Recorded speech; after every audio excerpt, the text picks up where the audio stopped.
go take your About Me page on your website, drop it into an LLM, and just give it the prompt of, "Give me the top 5 uh, uh, products based off of this about me," and see where you stand. Because it's fascinating to see that simple action and to learn about where LMs see you.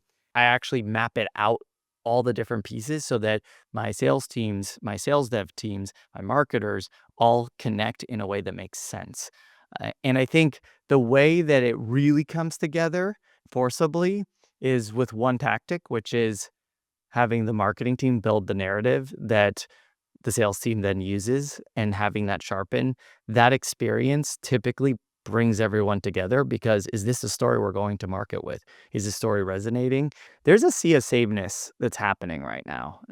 And that sea is because everyone's using the same large language models and everyone has positioning that says AI native and AI this. And so differentiation's tough to like weed through if you're like trying to buy something to help you solve a problem. And I think design thinking is how it's your competitive edge. Creativity becomes your competitive edge. It's where your taste becomes reality, and it's the real key is like it doesn't get lost in translation from going through that experience and translating that into what customers experience. I'm Eric Fulweiler, and this is Scratch, bringing you marketing lessons from the leading brands and brains rewriting the rulebook from scratch for the world of today. Hey everyone, my guest today is Adrian Rosenkrantz. He is the Chief Revenue Officer at Webflow, also responsible for marketing over there. Really interesting conversation. Adrian's background at Salesforce for a really long time, really being at the front of the curve of industry disruption within the tech Web 1.0, Web 2.0 space is really fascinating. We actually go on a detour before we even get into the brief, because what he said right before we press record about all these conversations that he's having with CMOs, they have hundreds of thousands of customers at Webflow now about the state of AI and what CMOs are looking for, what they're doing, his perspective on what he talks about as kind of a sea of sameness and how to differentiate with AI, both internally, but also externally for your brand, is a real highlight for me. It's always interesting to speak to someone who oversees both sales and marketing. And I know a lot of you can relate to that question of how do you integrate sales and marketing. I'm not going to give away Adrian's answers, but I will say he gets very specific with methods and meetings that he uses to make sure that that happens. So make sure that you check that out. And I also found it really interesting, he recently hired a CMO at Webflow, kind of what he was looking for, not just in general, but actually specifically to kind of the next 5 to 10 years of what the role of the CMO is going to need to be able to do differently. Really great conversation. I know you're going to enjoy it. So without further ado, I'll let you get straight to my conversation with Adrian of Webflow. Adrian, welcome to the show. Thank you so much for making the time. How are things in San Francisco? They're great. We've had a couple of days of sunny weather. September is an amazing month. Love it. Well, I'm really looking forward to this conversation. Obviously, we've been doing some work together. Our teams have been doing some work together. I mean, in terms of challenger brands in categories that are being disrupted, can't think of one maybe bigger and better to have on the show than Webflow. But before we get into that, the icebreaker question that we ask every guest is, of course, what is one challenger brand that you're particularly passionate about right now and why? Great question. One of the brands that I really like right now, especially in software, is Ramp. And it's not just because my sister works there. It's because they're really thinking about how turning finance onto autopilot. And what I love about what they're doing is they're really focused on something that has been around as long as businesses have been around, which is expenses and spend. And they're really reorienting the conversation around selling time, they sell the time and the savings, not the software. And I think that really is fascinating, just given that it's such an existing workflow for so long, that to have a fresh take and help reorient the conversation, something that I really think they're doing a phenomenal job at. Yeah, I'll give a +1 to that. We actually work with one of their competitors. And one of the things I love about what Ramp is doing is also the brand is so distinctive for that space. Like, it really stands out. And from a media and go-to-market perspective, they're certainly taking the like go big, own the category narrative type of approach. Like they are everywhere in terms of their advertising. They do a lot of out of home to really establish that kind of credibility and trust. But it's funny, we have this first of what will be an annual list of the top 50 challenger brands from our vantage point in the industry. And actually, I submitted Ramp as one of them, as one of the ones that I think should be considered. So on the same page with that. All right. So I would imagine that most people listening to this have heard of Webflow, but obviously the business and the category around it is changing very quickly. So can you give us an overview of what Webflow does for people that might not know, and also kind of where it is right now and where you're taking it for those who might know it, but might not know, what it is today? Absolutely. Let me start with what Webflow is. Webflow is an AI native web experience platform that helps teams build and manage, optimize, and learn how to ship faster, more effectively their website and web apps.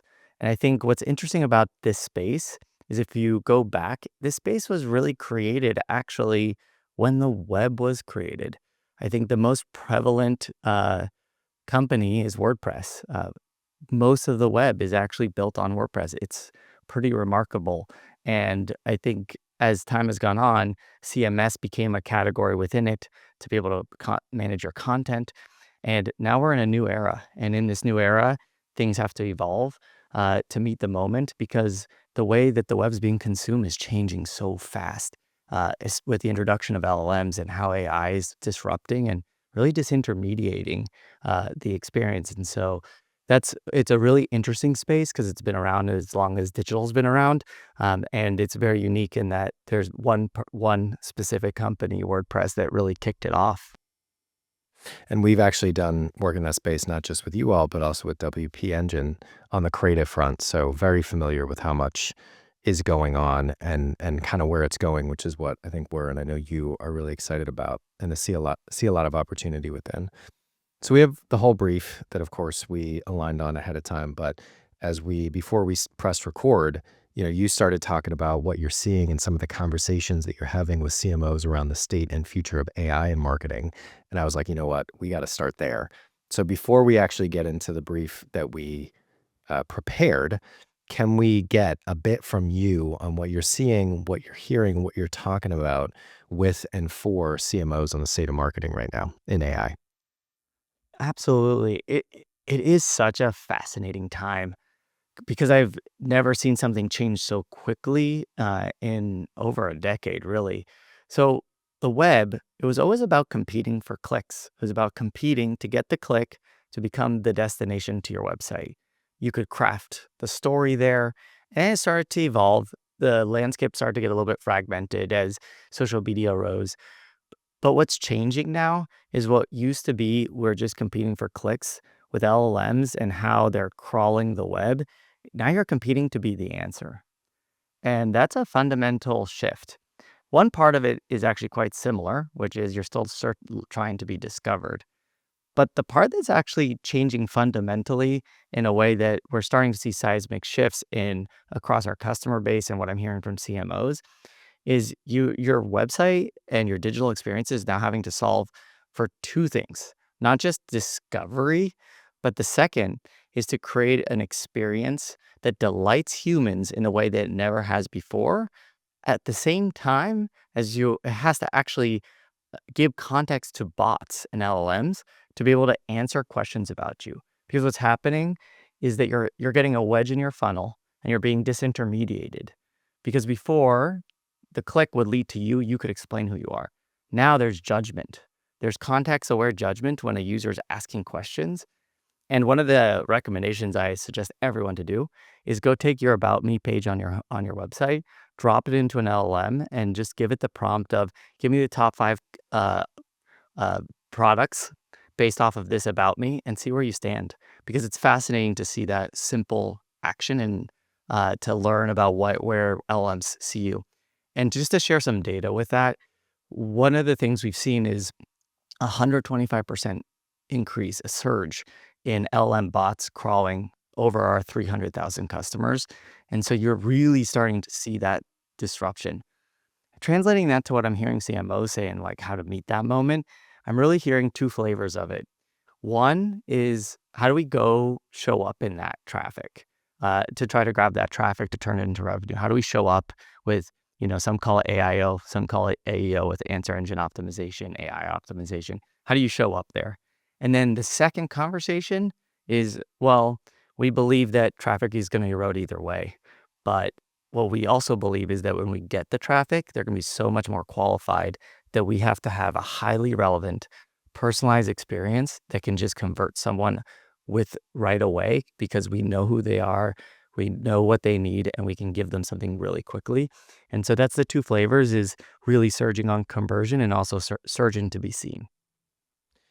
It's interesting hearing you talk about the human and the bot side of it because actually that's a lot of how Jenna, my co-founder and our chief media officer, is thinking about kind of the challenger approach to the next generation of media planning and buying. Is it really is these two worlds that you need to strategize for and plan for and win. If, for her, it's paid media, it's distribution, it's acquisition, it's performance. Um, but I just wanted to kind of connect that dots because that's you're the second person that I've heard talking about that. I think it's definitely spot on. One of the other things that you mentioned was that you're seeing I think you said the rate of adoption or the pace of adoption accelerate. And I'd love to hear more context on what you're seeing because I feel like, but I'm not having the conversations that you are, that I'm hearing from a lot of people that they are piloting things, that they're testing things. But, I was talking to a big global CPG business and they said they spent a year trying to get 100 people trained on, a big AI platform, not exactly what Webflow is, but something around like the operations of the internal marketing function. So I guess I'm hearing a lot of people starting to move, but the adoption at scale within enterprise being slow still. Are you seeing something different? It's a great question of how do you get AI adoption? I think there's a couple pieces that are critical for it. There's your leadership team. Are they leaning in? It's your culture. It's your governance. Normally, governance actually is the thing that slows you down the most. And then there's the tools, which I don't really hear people have an issue with buying tools because there's so many. Maybe Yeah. which ones? From our point of view, and I think my biggest piece of advice of where I've seen it go faster versus slower.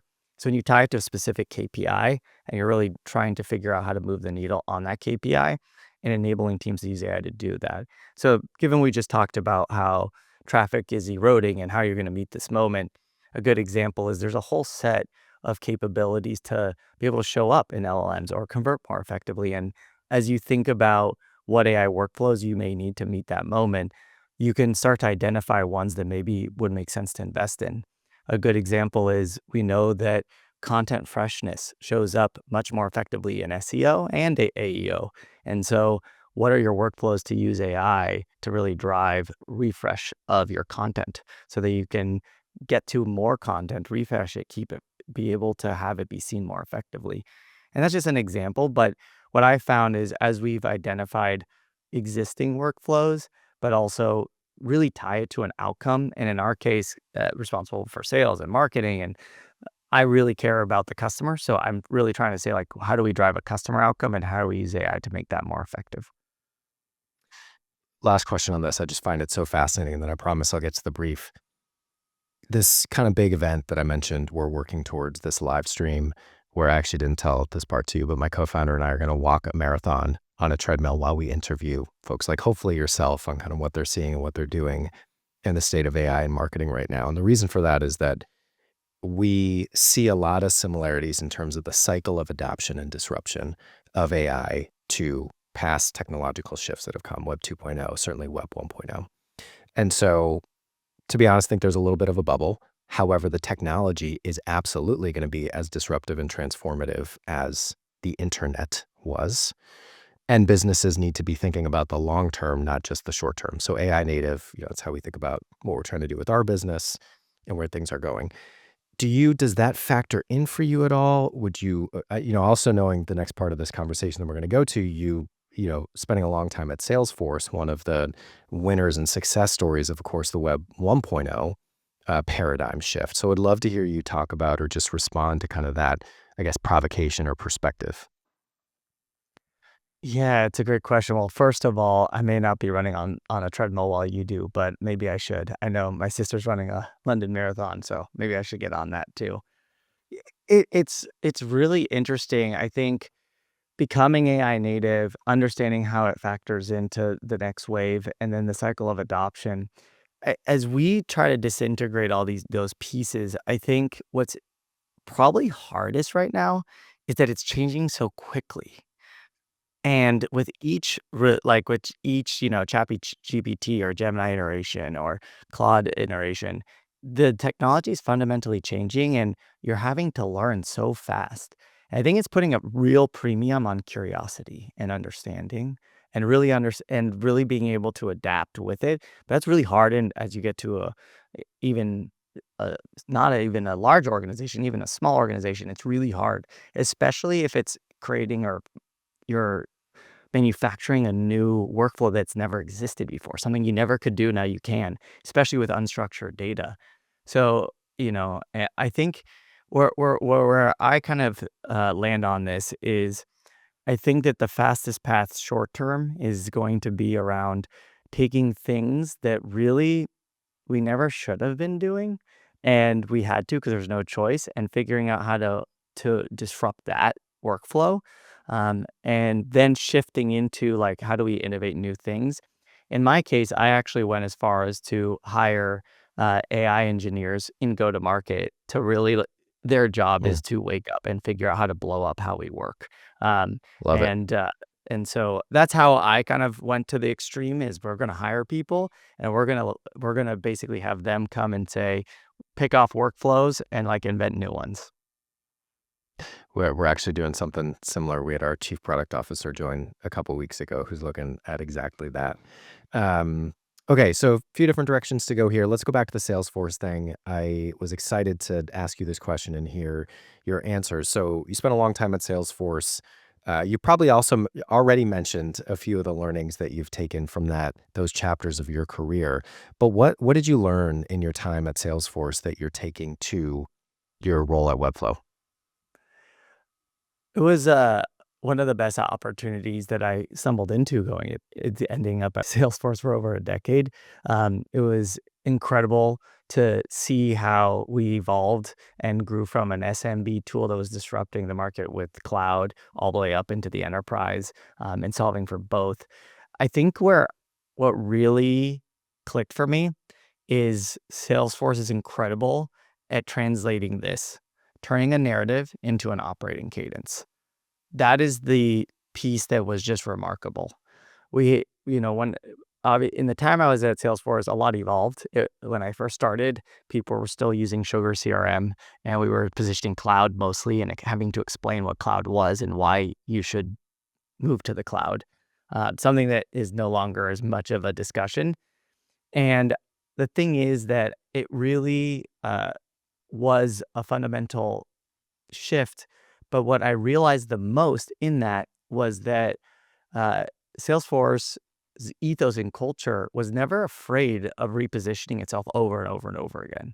And I think if I were going to say the one thing that it was most important besides turn the narrative into an operating cadence, it's probably that you need to sell and move go to market and market at the speed of relevance. And as the world changes, you have to meet the relevance every single time. And that has to be your beacon. The thing that I think was most powerful about that actually is that the relevance comes from your customers. Hear what they're talking about, meet that moment, adjust, adapt. And I think being able to have a narrative that has a scaffolding that lets you flex there, but also not being afraid to challenge yourself was one of the things that I was most impressed by, especially as you go multi-product, go to different market segments, go to different cultures in the world. You have to be able to adapt and be as relevant as possible and be part of the conversation at all times. It is the most misunderstood role within the C-suite. Absolutely everything about the industry changed. CMOs are really stopped. Out of all the Fortune 1000 businesses, there's only 41 of them that have a CMO on their board. I think you're going to see more functions that were traditionally in the selling realm moving toward marketing. In today's world, and especially as we look to the future, the role of the CMO is at a crossroads. They'll be taken in by cheap parlor tricks. We need to reinvent and reimagine marketing totally. Deliver on your demand gen goal or lose your job. If you can do that and make your CEO look good at the same time, actually that's a really powerful thing for a CMO. It's not enough to just push that on the juniors in your department. What does the future of the CMO role actually look like? Yeah. Well, as you know, that you're preaching to the choir here, and our entire approach for how we think about brands and go-to-market strategy is based on what we see challenger brands do really successfully. And a big part around the positioning is that we call it plasticity, right? But the brand operating system, something that is built to update and upgrade with the business within it, the needs of the customer, but also the category and the culture within the category that sits around it. So I love that. And that's probably a good segue into kind of the next question around how are you kind of applying that perspective and that approach to setting Webflow up to not just keep pace and stay relevant, but actually take advantage of the disruption that's happening in the category? Great question. I think it ties really nicely to the conversation about relevance. Right now, with the web changing as quickly as it is, and also with AI mandates coming from every single board, we're in a unique position to help in multiple ways. I think where we started before this new technology arose was that because we allow you to build visually, you don't have any bottlenecks in your workflow. So it's not just the developer, but it's also the designer, the agency, the marketer that all can contribute to building for your digital experience and building your website and building campaigns. And as that has evolved, we're now in a place where we've seen that was already a seismic shift. Everyone should be able to do it. But now with these new technologies, we're actually able to open up a whole new wave of capabilities. But the relevance piece is that everyone's traffic is fundamentally shifting. If you've been around for a long time, maybe you've been hyper focused on really crafting your entire top of funnel. You've crafted your SEO strategy. You've crafted how you are going to go in media and out of home and how it comes all together to come to you. That whole piece is getting disintermediated. And that's where our opportunity in my mind is. And so as I connect it to what I've learned at Salesforce, this is about us moving at a speed and velocity from a product perspective to be able to give the people the tools to do that. And that not only meet the traffic disruption, but also meet the fact that I think we talked a little bit about this, the fact that AI is hard to use sometimes. And most of the time, if you really unpack it, what's hard about it is every single tool has AI. And it's a bunch of bolt-ons. And the problem with a bunch of bolt-ons is that what it typically results in, and I'm seeing it, in other software tools we use beyond our Webflow for other workflows. The problem is it introduces new silos because only maybe one person knows how to use it or one group knows how to use it, and you're reliant on others. And so I think one of the things that I'm really excited about right now is just because the world's changing so fast, that is our opportunity to help people move with that speed. It's funny. I'm actually thinking about how I'm actually seeing that within our organization, granted 40 people, nothing at the scale that you are at. But as we figure out and work towards what does it mean we want to be a top 1% consultancy when it comes to being AI native in our operations and also our output. And it's just the way that I am, is like, all right, let's get started getting started. I want everybody to kind of like start getting their hands dirty, using the tools that are most relevant to the job that you do. And so we kind of have this organic growth. But in a way, it does mean that, the strategy team is using it in one way and the media team is using it in a different way. And at some point, we're going to have to kind of bring that back together. But that's, again, partially maybe just who I am, but always my push to people around this topic. I know I'm going back to the AI thing, but you just got to get started getting started. It's changing so quickly. And I think you just need to make sure that you are on the pitch for the game and not sitting on the sidelines, Absolutely. It's Go really ahead. interesting. I'll give you a stat that I think really shows this, because I think this is not in the control of any one of our internal teams or unless you're in a model building company. When the models shift, a lot shifts, not just how to use the LLM, but also even how it might interact with your brand. So, for example, when ChatGPT 4 went to ChatGPT 5, GPT-4, when you asked it questions, it would actually give you a little link at the end of the question with a source, and you could click it and you'd be referred to that site. When it moved to ChatGPT-5, you actually had at the bottom, it would aggregate all the links and say sources. You have to click into that to see another pop-up window to click into the website. What the shift caused is we saw like a pretty material drop overnight in referral traffic because people were staying in an LLM longer. And I think there's just that, to your point, you just have to get started because things are just going to change and it could just happen overnight and you have to adapt. And the only way to do that is get in the game, get in the arena. Hey everyone, just another quick interruption. If you're listening to this podcast and you're not already part of our AMP community on WhatsApp, would love for you to get involved. So AMP is a community that we started at the beginning of the business, really, just to kind of bring together some of the interesting people that we were talking to, the marketers that we were coming across, many of whom have been on this show as well. And so now AMP is about 300 senior marketers from around the world, from various categories, different stages, challengers, incumbents. And it's really a place where people can share questions, can share resources, can make new connections, can use folks as sounding boards. And for those that are in it, you know, it is a very vibrant community. It's really taken on a life of its own, which is amazing. So if you're listening to this and you want to get involved, please go to our website, wearrival.com. There you can find the application form or reach out to me or someone at Rival directly. Thanks so much. Okay, so let's talk about one of the favorite topics for every B2B marketer out there, the integration of sales and marketing. So you are the chief revenue officer. You own sales, marketing, customer success, everything that's customer facing. How do you align sales and marketing to make sure that everybody's in the same boat, rowing in the same direction? It's a great question that I think we all have asked ourselves our entire careers. How do you do it? What's the best way?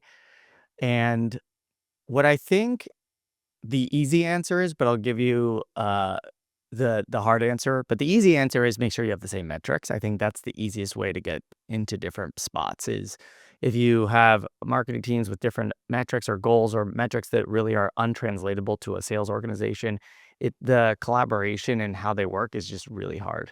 Um, the the hard answer is I call it the rows and columns. My team actually makes fun of me since my last name is Rosenkrantz, and they call it the rows and kranzes. But I call it the rows and columns, which is if you imagine your team and everyone on the team is in a row or a column for the responsibility. The question is, if you were to create that for sales and marketers, is there clear accountability where someone owns each row and each column so there's a cell overlap? And I'll give you a specific example. You have a sales leader who's selling. They have one number. Maybe they have multiple products to sell. The row might be the sales leader. The columns might be all the products they sell. The PMMs who own those products should be the columns. And when you do a review, it should be, hey, row, sales leader, hey, column, product, PMM, what's happening with this product?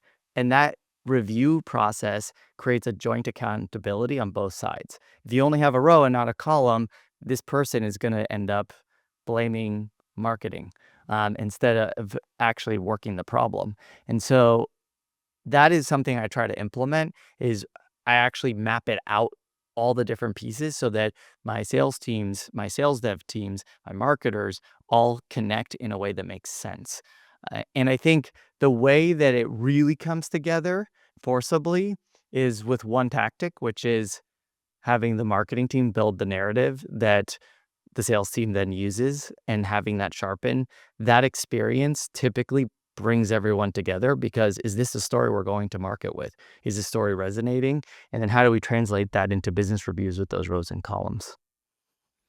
I want to ask a follow-up question to that. I'm thinking of at a call with a CMO of a fintech B2B business earlier today. And he was talking about how many people, because it's a heavily sales-led organization, think of marketing as the coloring in department. How do you ensure that that is not the case unless you disagree and think that marketing should be the coloring in department, but knowing a little bit about you and how you're building Webflow, I don't think that's the case.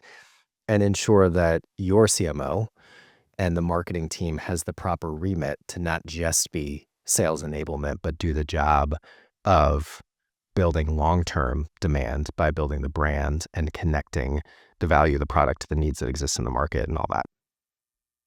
It's a great question. The way that I think about the coloring in is the marketing team just an in-house agency that's providing services, or are they a strategic lever to figure out how to go win market share? And Yeah. my answer is that I think there probably needs to be a little bit of both. Most likely, actually, there's a way organizationally to set it up properly so that it doesn't bleed.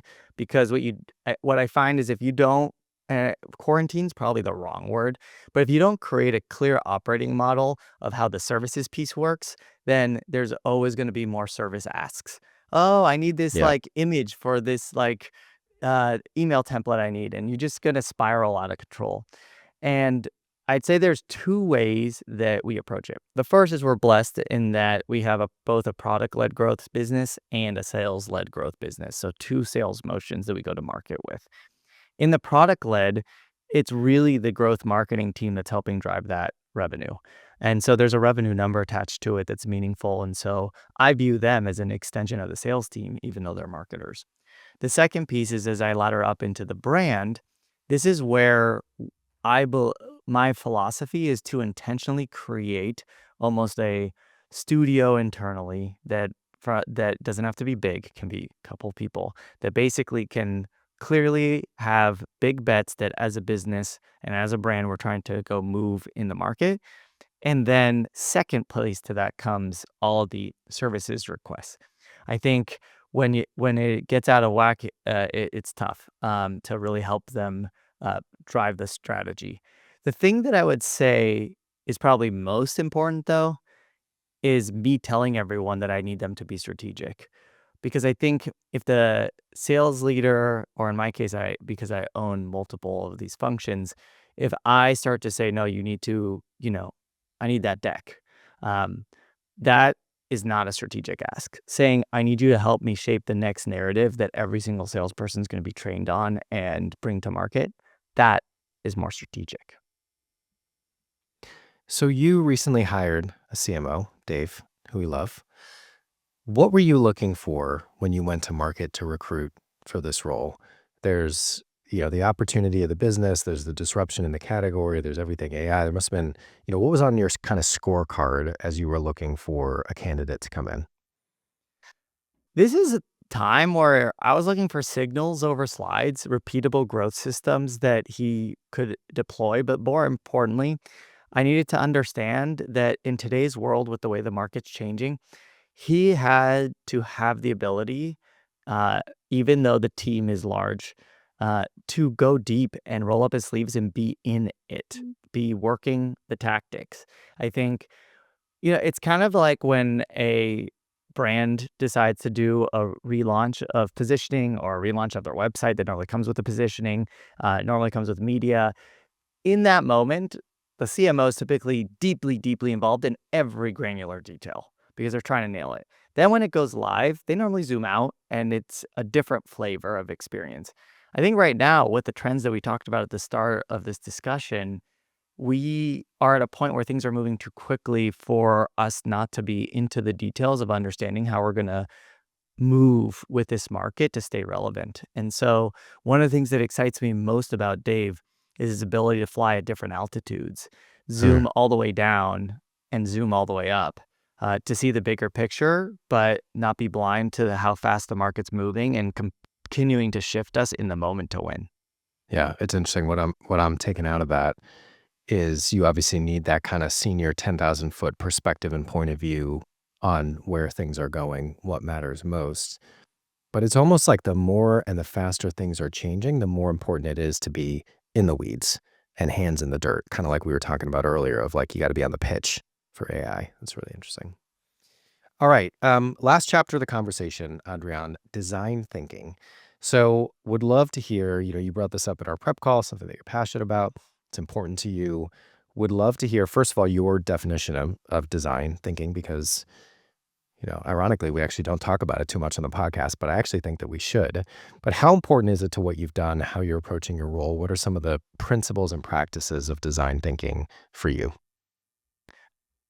Ooh, I love design thinking. It's some of the most fun exercises I've ever gotten to do. I always say that in every job you have, I learned this from my old boss, who's the CMO of Workday now, Emma Chow, and she always said that you have soul and you have salary in your job, and you want to make sure that you have enough soul in it to make you super excited. And when you get to go into design thinking, that normally means being creative about problems. So here's my go-to-market twist on what I think design thinking is or why it matters.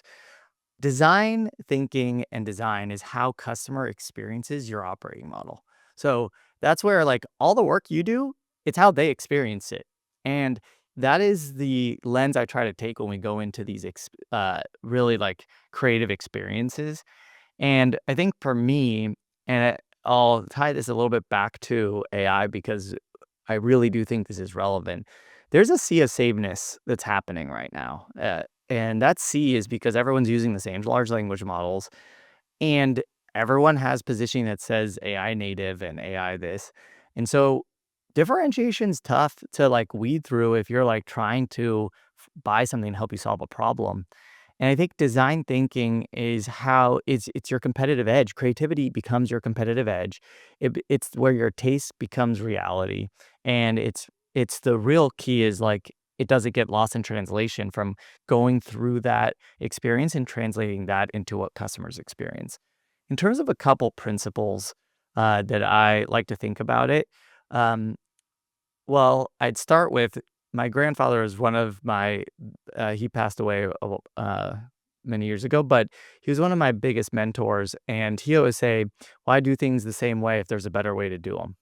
And I think that when I think about principles of design thinking, like, why do it the way that you're doing it if there's a better way? You just have to be open to saying, "Oh, there's actually a better way to do this. It's not that I was wrong.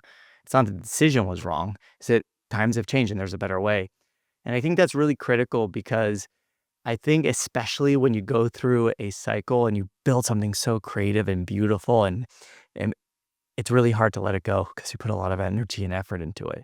And I think that's why it's really critical to continue to adjust. And I think the other part that's a big advantage is I really try intentionally to connect the dots between people in my teams. One of the advantages of having all of go-to-market on one org is I can pull people from a RevOps role that normally would have nothing to do with it, or from a sales role into a marketing conversation to really test and ideate.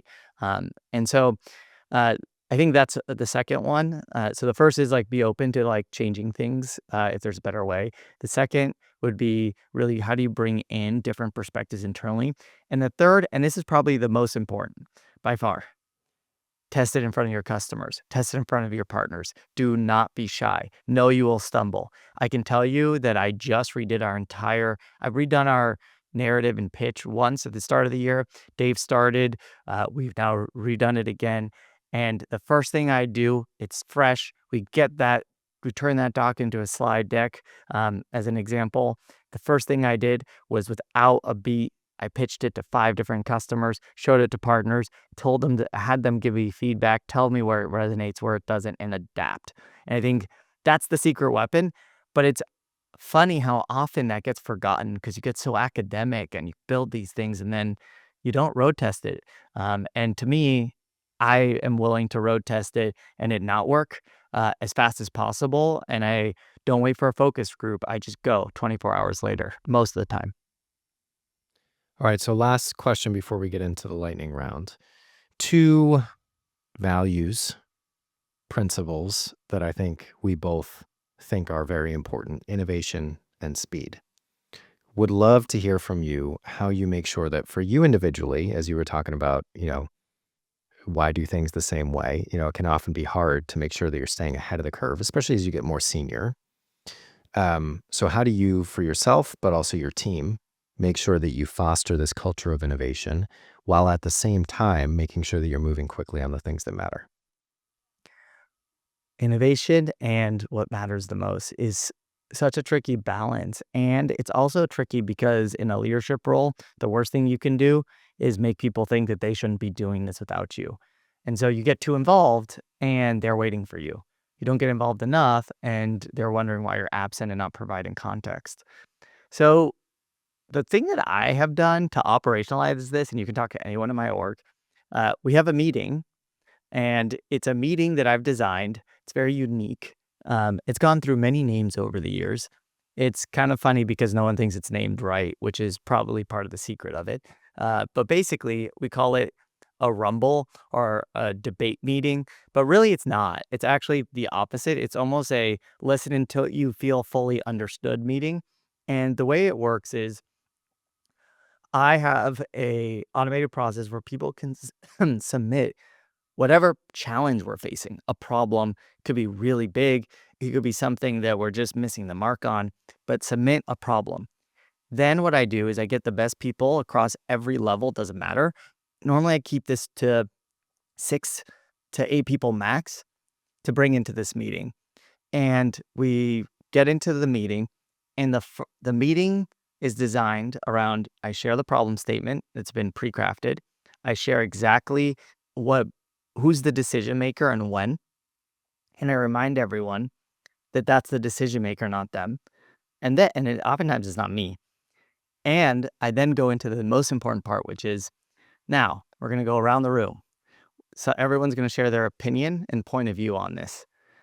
No one's allowed to interrupt. No one's allowed to have a conversation with them. You just listen. When that person's done, they get to call on the next person. If we run out of time, we will find another time and we'll go again. When that's all done, we will have now everyone's points of view shared and heard and codified. And that decision maker is going to share with everyone what their next steps are. And what I have found is that what it does is it brings the innovation comes from solving unique problems, or maybe not even unique problems, but solving problems creatively. And what it does is like brute forces everyone to, in an unadversarial way, share their opinions because there is no back and forth. There's just, here's my thinking. And it allows the decision maker to be able to hear from experts and reshape theirs. And it's actually how I've solved solve problems like how do you get that engine from as products have begun to ship so fast, how do you bridge the gap between product, PMM, and the rest of marketing plus sales when it's moving much faster than ever before? Or how do you solve something as simple as we talked about sales and marketing lead routing? There's so many problems that always come up around that. And so it's a way that I have tried to codify how I try to drive innovation. And then there's a second piece, which is maybe a little bit more simplistic, and it's very tactical, but I think you can imagine the sentiment translates into other areas, which is I have something every week. I call it the 3-2-1-1. It's a Slack post to the entire org. It is top 3 priorities, which are not surprisingly not changing most of the time. It is 2 highlights from the field. So normally this is interactions with customers or a great brand campaign. One way we're using AI, and then one customer win we wanted to share specifically. And the trick is I don't actually write it every week. I write it once, and then it alternates between all the department leaders so they can highlight their teams and people can actually learn what's happening in each department. So there's just another way that I try to bring in show people, show people what's happening. Don't just tell them you need to go use AI. Don't tell them you need to solve customer problems creatively or, use creativity in new ways. Show them what's happening. Yeah. And it's also to drive that type of perception, behavior, and culture change at scale. It needs to be a consistent kind of operationalized effort. All right, Adrian, this has been great. Before I let you go, you up for a quick round of lightning questions? Let's do it. If Webflow was a pizza, what type of pizza would it be? I'm going to go Can't say AI with... native pizza. No, that'd be hilarious. I don't even know what that means. Is it virtual pizza if it's AI native? I don't know what that means. I was going to go with a Naples pizza. They believe that they were it's, simple ingredients, it's high heat, And the best part about it is it's absolute elite execution because the crust is super big and fluffy and the slice is nice and thin. So it's a great ratio. And everybody loves it. What's the best marketing campaign you've seen recently? This is interesting because of some of I think the news lately, but I think Duolingo over the last year has just done the last couple of years has done such a phenomenal job, and it's so entertaining. And I love how their campaign translates to the owl in the app and in social, and how they really are back to the comment about relevance. They've done such a good job in that over the course of the last couple of years that I've always really appreciated their creativity and how they evolved it, and even the owl dying and then coming back, and it's just super clever. What's your biggest pet peeve in marketing? My biggest pet peeve in marketing is when people talk about attribution being the reason. I hate it when we're talking about, let's say, pipeline, and someone says, "Oh, well, it's actually attribution because we would have been getting credit and now we're not getting credit." But really, and I was like, that much explanation means that we're spending time telling the news, not shaping the news. So it's probably my number one pet peeve. I get very triggered by it because most of the time what it means is people are spending time on the wrong thing, which is instead of focusing on how do we find and acquire more customers, we're focusing on how do we get credit, which is a system issue, not a customer issue. And finally, what is one thing people should do differently after listening to this episode? One thing you should do differently after this episode is, since we happen to really been talking about creativity, we've been talking about how AI is impacting the market, how it translates into workflows. I would say that identify one workflow today that you want to enhance with AI, connect it to a customer, what outcome that you're trying to drive. It could be a creative workflow as you're trying to reshape your narrative or your brand. It could be a tactical workflow like lead routing. Figure out what it looks like and then ask yourself a very simple question, which is, what would make this experience wow you, just like when you ask that first question in ChatGPT or Gemini, and go down that creative path and figure out what that looks like and see if you can translate it. Love it. Adrian, thank you so much for your time. Thank you. I really appreciate it. Have a good day. Talk soon. Scratch is a production of Rival. We are a growth consultancy that builds challenger brands, strategies, and capabilities to disrupt categories. If you want to learn more about us, check out wearerival.com. If you want to connect with me, email me at eric@wearerival.com or find me on LinkedIn. If you enjoyed today's show, please subscribe, share with anyone you think might enjoy it, and leave us a review. Thanks for listening, and see you next week.